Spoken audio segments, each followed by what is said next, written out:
Ironically, however, the very innovations that are making possible dramatic improvements in human well-being are also creating new problems which raise the specter of an alarming and possibly catastrophic disaster to the biosphere we live in.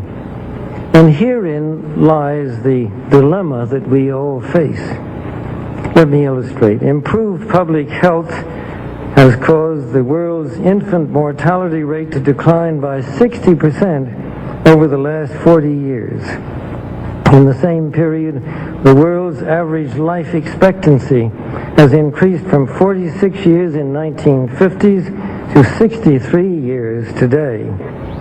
This is a development which, as individuals, we can only applaud.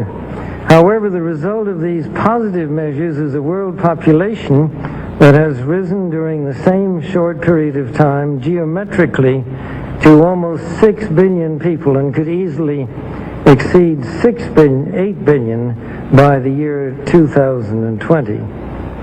The negative impact of population growth on all of our planetary ecosystems is becoming appallingly evident.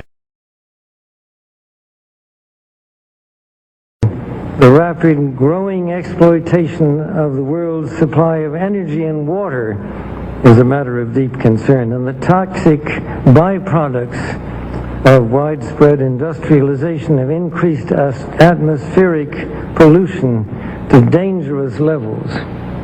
Unless nations will agree to work together to tackle these cross-border challenges posed by population growth, overconsumption of resources, and environmental degradation, the prospects for a decent life on our planet will be threatened.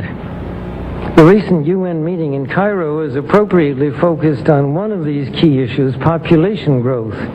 But the controversies which have erupted at the conference illustrate the problem of coming to grips with issues that are deeply divisive and which have a profound moral dimension.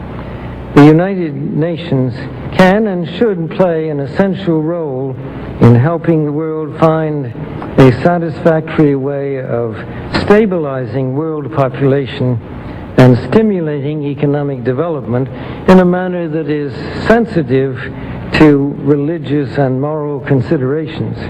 Economic growth is, of course, an inevitable corollary of a growing population and is essential to improve standards of living.